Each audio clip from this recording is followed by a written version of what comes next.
तुमच्यापैकी गडबड करण्याचं सामर्थ्य जरी कोणी केलं, कोणी हिंमत जरी केली, तरी तुम्ही गडबड करणार नाही. कारण एका गोष्टीवरती माझा ठाम विश्वास आहे की तुम्ही ज्ञानी श्रोते आहात, तुम्ही जाणकार श्रोते आहात, तुम्ही परीक्षक आणि चिकित्सक श्रोते आहात. उगाच आम्ही भाऊ केलेला आहे, समाजाला वेदांत पटत नाही, समाजाला ब्रह्ममाया कळत नाही, मग का उगाच अभ्यास करून लोकांच्या समोर प्रकटावं. नाही, तुम्हाला सगळं समजतं, फक्त अभ्यास करण्याची आमची वृत्ती नाहीये, म्हणून आम्ही तुमच्यावर ढकलतो. श्रोता सहस्रेषु आहे, जाणकार आहे, चिकित्सक आहे. माझा प्रश्न असा आहे की 12 बळी दिल्याच्या नंतर मरावं लागतं, ते 12 बळी आपल्याला बघायचेत कुठलेत. तुकोबराय सांगता, दोहीकडे पाहे तुका आहे तैसा आहे. दोन्ही बाजूंना बघितलं, तुकोबराय त्या स्थितीला पोचले. याचा अर्थ आपला जन्म आपल्यातून केव्हा होतो? ज्या वेळेस आपण संचित प्रारब्ध क्रियमान, त्यातलं संचित आणि प्रारब्ध पूर्णतः जाळून नष्ट करतो. क्रियमानामध्ये जगून आपण पुढच्याही जन्माचा नाश करून टाकतो. आणि मग त्या अवस्थेला पोचल्यानंतर मागचा आणि पुढचा जन्म दोघांचं जे काही देणं आहे पूर्ण करून टाकतो. आणि फक्त स्मृती रूपानं शिल्लक राहतो. तुकोबऱ्यांचं प्रमाण, तुका माने एका मरण्याची सारे इको द्या. तुका माने एका मरण्याची सारे, तुका माने एका मरण्याची सारे, तुका माने एका मरण्याची सारे.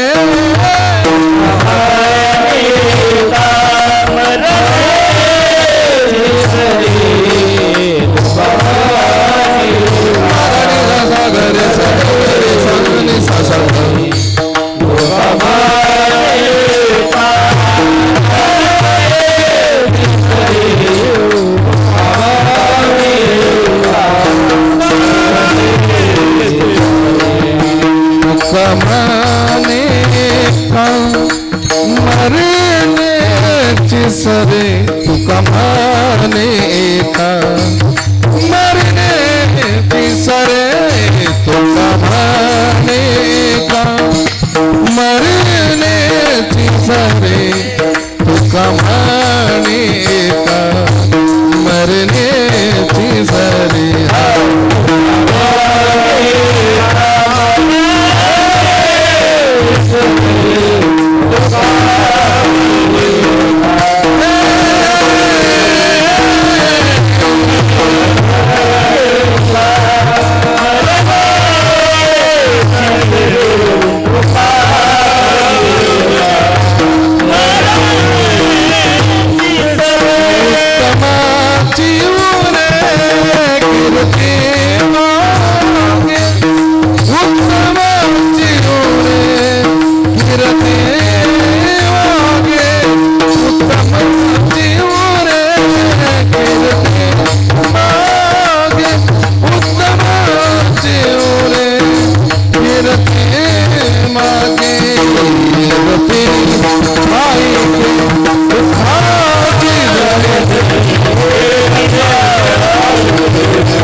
एका मरण्याची सरे. आता इफेक्ट कमी करायचा. तुका म्हणे एका मरण्याची सरे, एकाच मरणानं सरायचं, पुन्हा मरण्यासाठी जन्मालाच यायचं नाही, असं तुकोबऱ्यांचं मत आहे. एकदाच मरायचं. तुका म्हणे एका मरण्याची सरे, उत्तमची उरे कीर्ती मागे नको. कर्मानं उरायचं नाही, भोगानं उरायचं नाही, पाप पुण्य समान करून मरायचं नाही, उरायचंच नाही. उरायचं तर ते फक्त कीर्तिरूपानं. म्हणून जगद्गुरु तुकोबराय सांगतात, कीर्तीला दोष नाही. मागील जन्म आणि पुढील जन्म सगळं सगळं सगळं पूर्णतः मी ऋण देऊन टाकलं. आता माझ्याकडे काही शिल्लक राहिले नाही. म्हणून दोहीकडे पाहे तुका आहे तैसा आहे, आता पुरले नवस निरसोनी गेली आज. अलीकडच्या काळामध्ये काही चर्चासत्र भरत असतात आणि त्या चर्चासत्रामध्ये आमच्यासारख्या वेड्यांना बोलवतात. ठेवा तुमची बाजू, ठेवा तुमच्या संप्रदायाची बाजू ठेवा. त्यामध्ये पुरोगामी लोक असतात, प्रतिगामी लोक असतात, देवाला मानणारे असतात, न मानणारे असतात, अध्यात्माला मानणारे असतात, पाखंडवादाला मानणारे असतात, चार्वाक मतवादी असतात, बौद्ध मतवादी असतात, त्यामध्ये जैन मतवादी असतात, त्यामध्ये इतरही मतं असतात. कुणी शाक्त मतवादी असतो, कुणी शैव मतवादी असतो. कुणाचं काय मत, कुणाचं काय मत, कुणाचं काय मत. तर एक मत अत्यंत महत्त्वाचं आहे, ते म्हणजे माध्व मत आणि शांकर मत. या दोन मतांमध्ये स्वामी करपात्रीजी महाराज नावाचे एक महान धुरंधर शास्त्री जन्माला येऊन गेले, विद्वान होऊन गेले. आणि दुसऱ्या व्यक्तीचं नाव आहे ते म्हणजे विद्यानंद सरस्वती किंवा ज्ञानानंद सरस्वती. या दोघांमध्ये झालेला शास्त्रवाद असा आहे की भगवान परमात्म्याचं जे चैतन्य आहे, या ब्रह्मांडातलं जे चैतन्य आहे, ते नेमकं सगुण मानावं की निर्गुण मानावं, त्याला द्वैतवाद म्हणावा की अद्वैतवाद म्हणावा. जवळजवळ 40 दिवसाच्या शास्त्रार्थानंतर शृंगेरी मठानं त्याचं उत्तर पाठवलं होतं. आणि त्याच विषयावरती चर्चा करण्यासाठी आम्हाला पाचारण केलं गेलं. बाबा, ज्या वेळेस मी बसलो तर माझ्या सन्मुख असणारी जी मंडळी आहे, काही भगवा वेशधारी आहेत जे माझे पक्षकार आहेत, जे संन्यास वेश धारण केलेले आहेत, दंड धारण केलेले आहेत, ते माझ्या पक्षात आहेत. आणि समोरच्या पक्षामध्ये सगळी सुटाबुटातली मंडळी. त्यातल्या एकानं मला प्रश्न केला की अध्यात्म दृष्टिकोनातून मानवी जीवन जगण्यासाठी 4 गरजा गरजेच्या आहेत की नाही, येस ऑर नो. म्हटलं सांगा. म्हणे आहार, निद्रा, भय आणि मैथून अध्यात्माला मान्य आहे का? म्हटलं 100%. मग आहाराशिवाय मनुष्य जगू शकत नाही, भय त्याच्या जीवनाला असल्याशिवाय तो मनुष्यत्वाला प्राप्त होत नाही, निद्रा त्याला लागतेच लागते, आणि मैथून हा जीवनाचा अविभाज्य घटक आहे, अंग आहे. मग तो कुठल्या प्रकारानं करावा हे काही विस्तीर्ण नाही आहे. पण आहार, निद्रा, भय आणि मैथून ह्या मानवी जीवनाच्या 4 गरजा, यस ऑर नो. म्हटलं 100% सत्य आहे. या 4 गरजा जर पूर्ण झाल्या तर त्यानंतर चार्वाक मत असं आहे, चार्वाक म्हणतोय यावत जीवेत सुखम जीवेत रणम कृत्वा घृतम पिबेत भस्मीभूतस्य देहस्य पुनरागमनम कुतः. जोपर्यंत जगायचं सुखानं जगा, दूध प्या, ताक प्या, दही प्या, कर्ज काढून प्या. एकदा मेलं की जाळून राख होणार आहे. कशाचं येणं कशाचं जाणं, एकदा मेलं की सगळं संपलं. हे चार्वाकाचं मत आहे. या मतावरती तुम्ही काय म्हणू शकता? म्हटलं हो, चला ठीक आहे, हरकत नाही, तुमचा प्रश्न बोला. त्यांनी प्रश्न सांगायला सुरुवात केली. महाराज, तुम्ही तार्किक आहात, तर्क करणारे आहात, म्हणून तुम्हाला ह्या सभेमध्ये बोलावलंय. आमच्या ह्या प्रश्नाचं उत्तर द्या. ह्या सगळ्या गरजा जर आमच्या पूर्ण होत असेल तर जीवाला अध्यात्माची आवश्यकता काय? का अध्यात्माची आवश्यकता भासावी? तर मी एक प्रश्न उपस्थित केला होता. कदाचित तुमच्याकडे ती प्रथा आहे की नाही माहिती नाही. मी अभंगाला प्रारंभ यापासूनच करणार आहे. आमच्याकडे माणसं मरतात, मेल्याच्या नंतर त्यांना चितेवर ठेवून जाळलं जातं. तुमच्याकडे तशीच प्रथा आहे? आमच्या संत वाङ्मयामध्ये असं म्हटलं जातं की फिरविला घट फोडीला चरणी महावाक्यध्वनी बोंब झाली किंवा बोंब केली. असं घागर असते, पाठीमागे फिरवतात पाणी, आणि पाणी फिरवल्याच्या नंतर त्याच्या काही फेऱ्या असतात. तेवढे फेरे झाले की ते पाण्याची घागर जी आहे ती तिथे फोडली जाते. जाऊन त्या बँडवाल्यांना बंद करा. चोपदार गावकरी कोण जा बरं, ते बँडवाले बंद करा, जाऊ वाजू नका. त्या मिरवणुका आता थांबवा म्हणावं. एकच गलीला तुम्हासारख्या आम्ही कुठं चालल्या मामी, बस गतानुगतिको लोक न लोका पारमार्थिका. माणसं फक्त देखावेखी हे सगळं काही करतात, आणि जेवढं मनुष्य बघून शिकतो तेवढं करून शिकत नाही, अभ्यासून शिकत नाही. आश्चर्य बघा.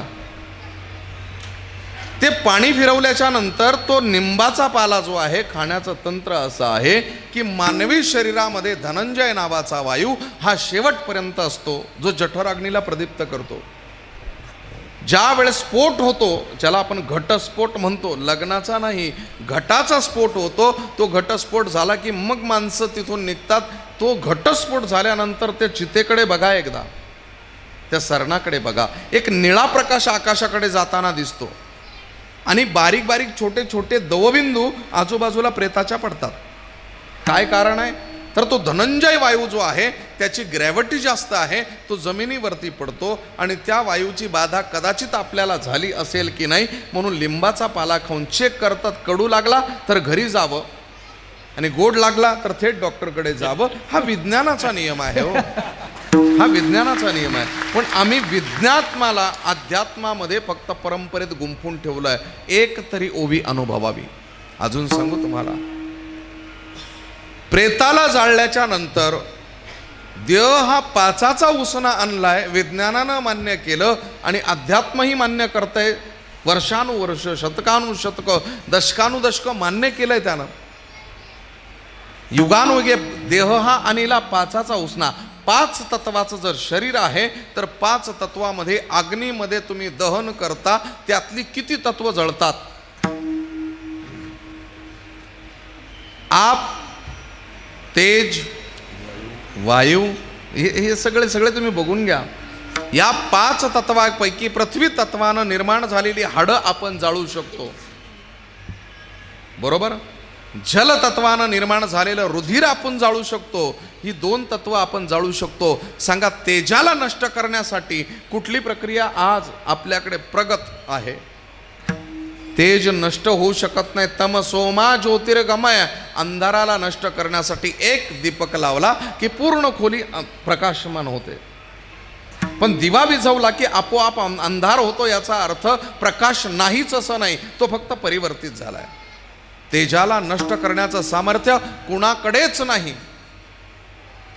सांगा, वायू तत्वाला नष्ट करता येईल? वायू तत्वाला नष्ट केलं जाऊ शकत नाही. आणि अग्नीमध्ये अग्नीला कसं जाळू आपण? मग तुमच्या माहितीसाठी सांगतो की आपल्याकडे श्राद्ध प्रक्रिया असं म्हणतात. गाडगे बाबा त्या पंचवटीमध्ये आले, एक भटजी बुवा मंत्र म्हणत होते आणि भाताचे काही गोळे केलेले आहेत. त्या गोळ्यांवरती अंगठ्यानं तर्पण करत होते. गाडगे बाबांनी विचारलं, बाबाजी इथं हे काय करताय तुम्ही? म्हणजे त्यांची भाषा, असं काहून करून राहिले जी तुम्ही? भाताचा नाश होऊ राहिला ना, मला भूक लागली, मला देऊन टाका ना, मी जेवतो ना. विदर्भाची भाषा आहे. ते म्हणाले, अरे बाबा वेडा आहेस का तू? फाटका दिसतो ते दिसतो, पण वृत्ती नाही फाटका आहेस का? ज्ञानानेही फाटका आहेस का? गाडगे बाबा म्हणाले, काय झालं जी? म्हणे, आम्ही पूजा करतोय आणि ह्या पूजेच्या मार्फत इथे जे पाणी ह्या पिंडावरती आम्ही सोडतो आहोत, हे पाणी थेट आमच्या स्वर्गातल्या पितरांना पोचणार आहे. गाडगे बाबा म्हणाले, असं होऊ शकते? म्हणे, जागाच तेवढी पवित्र आहे ना. गाडगे बाबानं एक पात्र घेतलं आणि नदी पात्रातलं जे पाणी आहे ते वाळवंटामध्ये फेकायला सुरुवात केली. भटजी बुवा चिडले. भटजी बुवा म्हणाले, तुमच्या बडबडीमुळे इकडे त्रास होतोय. विठाला विठाला विठाला. भटजी बुवा म्हणाले, काय करताय? म्हणे, जागा पॉवरफुल आहे ना जी, म्हणून पाणी घेतोय आणि वाळवंटामध्ये फेकतोय, जेणेकरून अमरावतीला माझ्या शेताला भिजवता येईल. ते म्हणाले, इथून अमरावती किती दूर आहे? तिथपर्यंत पोहोचेल का? म्हणे, इथून जर स्वर्गात पाणी जाते तर मग अमरावतीला जाणार नाही का? लोकांनी खिल्ली उडवली. हा दृष्टांत सांगून लोक हसतात. पण खरं सांगू, मी तुम्हाला खरं सांगू, पिंडदानाची आवश्यकता आहे आणि आहेच. याचं कारण सांगू तुम्हाला. याचं कारण असं आहे की 5 तत्वाचं जे शरीर आहे एकत्र झालं की आपण काय म्हणतो, देहात्म, एकात्म, देवात्म, हे शब्द एकत्र करण्याच्या प्रक्रियेला 5 तत्व एकत्र येऊन जी एनर्जी तयार होते तिला आत्मा असं म्हणूया. आणि एकत्र आलेल्या शरीराच्या त्या तेजोमय परिस्थितीला आत्मा हे संबोधन देऊया. मग हा जो आत्मा आहे, हा आत्मा फक्त 2 तत्वानं नष्ट होतो. 3 तत्वानं ज्या वेळेस बाहेर जातो, ही 3 तत्व त्याला इंग्रजीमध्ये एंटिटी म्हणतात. आणि आतृप्त आत्मा अशा स्वरूपानं किंवा आतृटत असा शब्द आहे तो, आणि तो आत्मा भरकटतो. त्या आत्म्याला या सर्व गोष्टीची आवश्यकता आहे. तुम्ही म्हणाल दिसत नाही, मग मान्य कसं करायचं? पुन्हा 4 वाक जर वळवळत असेल तर त्याचं उत्तरही माझ्याकडे आहे. काय करावं लागेल? सोपी गोष्ट आहे, अगदी सोपी गोष्ट. मी तुम्हाला इथे जर चिडून बोललो, राग तुम्हाला आला, त्या रागाचं पर्यावसन असं झालं की तुम्ही कुठेतरी माझ्या गाडीवर दगडफेक केली किंवा मला अदवा तदवा बोलून तो राग व्यक्त केलाही. मी तुमची स्तुती केली, थोडं गोड बोललो, तुम्हाला आनंद झाला, तो आनंद तुम्ही स्टोअर केला, कदाचित व्यक्त करू शकाल. पण आनंद, दुःख किंवा पातंजल योगसूत्रामध्ये सांगितल्याप्रमाणे हे जे पंचक्लेश आहे, अविद्या, अस्मिता, राग, द्वेष, अभिनिवेश, हे तुमच्या शरीरामध्ये वास्तव्य करतात. कुठल्या इंद्रियामध्ये हे सगळं स्टोअर होतं? आपण इथे बसलो आहे, इथे बसल्याच्या नंतर जर मला नाशिकला जायचं असेल तर इथून नाशिकपर्यंतचा प्रवास 300 किलोमीटरचा आहे. जाण्यासाठी किमान मला 5 तास लागणार आहे. आश्चर्य बघा, मी तुमच्याशी बोलतोय, 10 वेळा मी माझ्या नाशिकला जाऊन पुन्हा इथे आलो. हा वेग आहे मनाचा, हा मनाचा वेग आहे. मग मला सांगा, या शरीरापेक्षा, फिजिकल बॉडीपेक्षा जर आपली जी अनविजिबल इंद्रिय आहे, मन नावाचं इंद्रिय, एवढं वेगवान आहे, याचा अर्थ ते प्रभावशाली आहे या देहापेक्षाही. एखाद्या माणसाला सांगितलं ना, तू डाएट कर, असं कर, अमुक कर, धमुक कर, हे कर, ते कर, तो नाही करत. केलं तरी त्याचं शरीर कमी होत नाही बॉडी कमी होत त्याची. पण जर तो चिंता करू लागला ना, आपोआप शरीर कमी होतं. चिता माणसाला मेल्यावरती जाळते, पण चिंता जिवंतपणे जाळते, एवढी प्रभावशाली आहे. चिंतन करणारं इंद्रिय काय आहे? चित्त. संकल्प विकल्पात्मक वृत्तीस मन असं म्हणतात. निश्चयात्मक वृत्तीला बुद्धी असं म्हणतात. बुद्धी म्हणजे बऱ्याच लोकांचं मत आहे मेंदू. ज्याचा जेवढा मेंदू तेवढा त्याचा जास्त अभ्यास, किंवा ज्याचा जेवढा मेंदू तेवढा त्याचा, आता ज्याची मोठी गाडी जसा अंदाज केला जातो, यत्र धम्रत द्रवन्नी,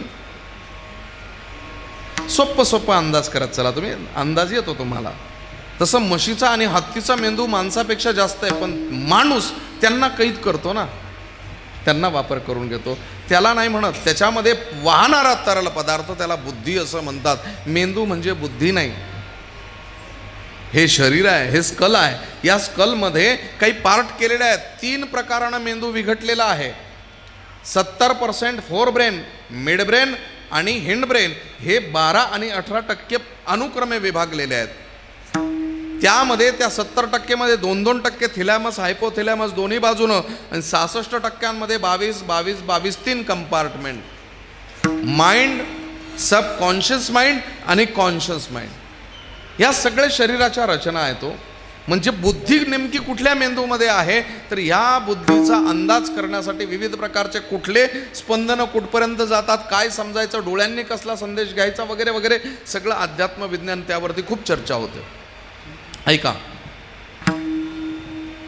तर बुद्धी जी आहे ही निश्चय करत असते, म्हणून निश्चयात्मक वृत्तीला बुद्धी असं म्हणतात. आणि शेवटचं इंद्रिय, त्याला अहंकार म्हणतात. मीपणाच्या स्थायी भावाला अहंकार म्हणतात. आणि हाच अहंकार माणसाला NPD नावाचा आजार घडवतो, नार्सिस्टिक पर्सनॅलिटी डिसऑर्डर. या आजाराचं सर्वात मोठं लक्षण कोणतं आहे माहिती आहे? गीतेचा पहिला श्लोक, धर्मक्षेत्रे कुरुक्षेत्रे समवेतायुयुत्सवा मामका पांडवश्चैव किम कुर्वत संजय. माझं आणि तुझं ज्याला सुचतं आणि जो आयुष्यभर माझं तुझं करतो, समजावं त्याला हा आजार झाला ना, आजार टॉपला गेलेला आहे. थोडासा बरा झाला की काय होतं माहिती आहे? थोडंसं बरं झालं की काय होतं? मुक्ताई ज्ञानदेवाकडे बघते, फाटलेली झोळी आहेत, अंगावरती व्रण उठलेले आहे, लालबुंद डोळे करून माऊली ज्ञानोबारे रडत रडत सिद्ध बेटामध्ये जातात. मुक्ताई एकदा दृष्टिक्षेपामध्ये घेते, दादा डोळे लाल आहेत रे तुझे. ज्ञानादादा म्हणतात, हो ग मुक्ता, मी रडलो म्हणून डोळे माझे लाल आहेत. का रडलास? त्या मुद्गुल शास्त्रीनं मला मारलं, वाघ ताडण केलं, खूप मारलं ग मला. कुठे मारलं? इथे मारलं, इथे मारलं, इथे मारलं, इथे मारलं. तुला त्रास होतोय? म्हणे हो. म्हणून रडलास तू? म्हणे हो. तुला त्रास होतोय म्हणून रडलाय? म्हणे हो.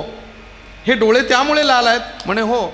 इवल्याशा मुक्ताईचा प्रश्न आणि वेदांतातली गहन प्रक्रिया काय आहे बघा. मुक्ताई म्हणते डोळ्याकडे हात करून, हे डोळे तू आहे का? नाही, ते माझे डोळे आहेत. मग हा तू असशील? नाही ग, तो माझा गाल आहे. मग हा तू असशील? नाही नाही, हा माझा हात आहे. मग हा तू असशील? नाही ग, ती माझी पाठ आहे. मुक्ताई म्हणते दादा, तुला त्रास झालाय ना, तुला त्रास झालाय ना. हे जर सगळे तुझे इंद्रिय आहेत तर तू कुठे आहेस?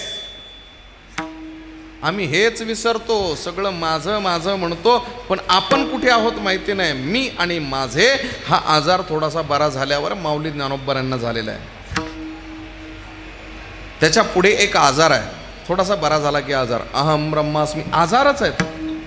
मी तरी माझ्या अध्ययनानुसार आजारच मानतो, कारण ब्रह्म व्यापक आहे, सर्व शक्तिमान ब्रह्मांड आहे आणि त्या ब्रह्मांडाचा धनी ब्रह्म आहे. मग हे ब्रह्म जे आहे, हे ब्रह्म व्यापक एवढं मोठं आहे आणि ते पद मला प्राप्त झालं, हा सुद्धा एक अहंकार नावाचा आजारच आहे. थोडं पुढे जाऊ. शेवटी उरलं काय? मी उरला ना, मी उरलाय. मृदंगाचार्य महाराज, मी उरलाय. तर तुम्हाला मी गणित सांगतो बघा. 35 वजा 35 बरोबर बाकी 0. 40 वजा 40 बरोबर बाकी 100 वजा 100 बाकी. याचा अर्थ भास्कराचार्य गणित मांडत असताना एक सिद्धांत देतात, समसंख्येतून समसंख्या वजा झाली की बाकी, समपदार्थातून समपदार्थ वजा झाला की बाकी, बरोबर. समवस्तूतून समवस्तू वजा झाली की बाकी, बरोबर ना. मग मला सांगा, मी मधून मी वजा झाला की बाकी. जेव्हा कोठेच नव्हते काही, चंद्र सूर्य तारा नाही, अवघे शून्याची होते पायी, कानोबा तेरे तेरे तेथे कढाल गज निर्माण झाली, तेथे कढाल गज निर्माण झाली. शब्द ऐका. जेव्हा कोठेच काही नव्हतं त्यावेळेस शून्य होतं. माणूस एनपीडी माझं आणि तुझं पासून तर शून्य पदापर्यंत पोहोचतो आणि त्या शून्य पदाला त्यावेळेस माया स्पर्श करते. म्हणजे ढालगज मायेचा स्पर्श शून्याला झाला की मग त्या शून्याला जीवत्व येतं. कबीर महाराजांचं एक प्रमाण आहे, चाह गए चिंता मिटी मनुआ बेपरवाह, जाको का जुन चाहिए वो ही साहे न साह, चाह चमारी चुहरी सोनी चनका नीच, तू तो पूर्ण ब्रह्म था बस चाह न होती बीच. आशा संपली, चिंता संपली, मन बेपरवा. फक्त संपली चिंता, संपली मन बेपरवा. ज्याला काहीच नको तो चक्रवर्ती सम्राट आहे. ज्याला काहीच नको तो चक्रवर्ती सम्राट आहे. 100 नीच गोष्टींपेक्षा नीच अपेक्षा आहे. तू पूर्ण ब्रह्म होता, फक्त तुझ्यामध्ये अपेक्षा नसती तर. जर अपेक्षा संपली की समजावं की आपण देव आहोत. गरजच नाही ना कुणाची. म्हणून अपेक्षावाद संपण्यासाठी प्रयत्न व्हावा. म्हणून माणसानं शून्यत्वाकडे जावं. माऊली ज्ञानोबा तिथपर्यंत पोचतात. बरं, जगद्गुरु तुकोबारायांच्या जीवनातले प्रसंग ऐकून ठेवा. जोपर्यंत संत आहेत, हयात आहेत, तोपर्यंत आपल्याला किंमत कळत नाही. त्यांना आरोपीच्या पिंजऱ्यात उभं करतो, त्यांच्यावरती वाटेल ते आरोप करतो, त्यांना त्रास देतो. पण लक्षात ठेवा, साधू कधी तळतळाट देत नाही. साधूचा बदला देव घेतो आणि देव ज्यावेळेस घेतो ना त्यावेळेस ठाव शिल्लक राहत नाही, वंश शिल्लक राहत नाही. त्रास साधूला होतोच आणि साधू गेल्याच्या नंतर पश्चाताप करण्यात काही अर्थ नाही. आजच शरणागती महत्वाची आहे. म्हणून तुकोबराय यांनी ओरडून सांगितलं, धन्य